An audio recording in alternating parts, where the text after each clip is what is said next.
國做夢也沒想到，自己給槍給彈藥，支持台獨，絞盡腦汁想分裂中國，結果卻讓兩個死對頭聯手了。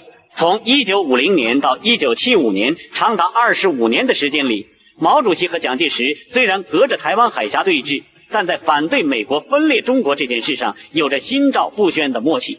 毛主席甚至在外賓面前公開表態，在台灣還是蔣介石當總統好。這句話是什麼意思？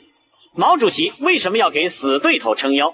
新中國成立後，台灣海峽發生過3次危機，每一次美國都想把台灣從中國分裂出去。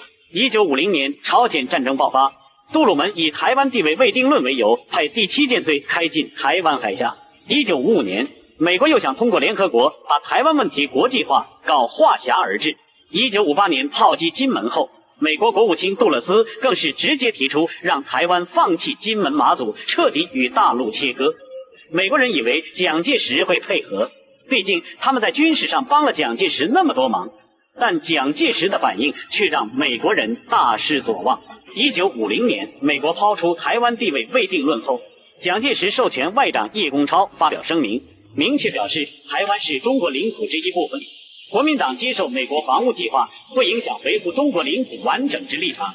毛主席看到這個聲明後，立刻明白蔣介石不想分裂中國的想法。1955年，美國想把台灣問題納入聯合國管轄，蔣介石公開拒絕。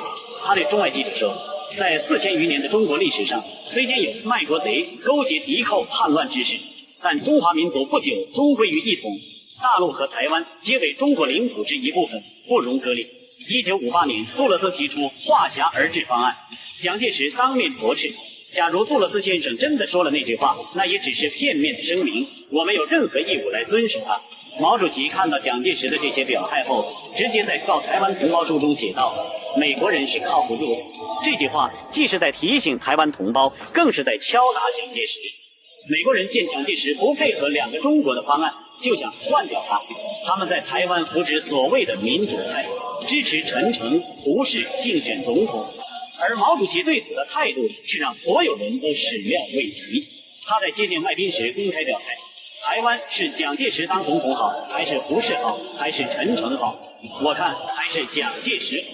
毛主席還說，只要蔣介石在台灣當總統，我們就給他一定的國際活動空间、國際活動場合，有他我們不去。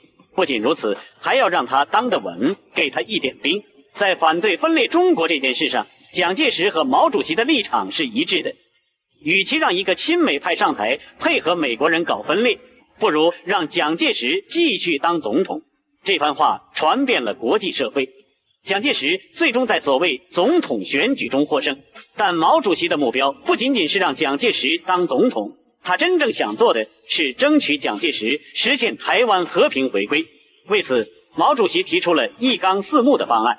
那麼，蔣介石對這個方案是什麼態度？台灣為什麼沒有順利回歸？點擊頭像進入主頁，找到下集，繼續為您解密。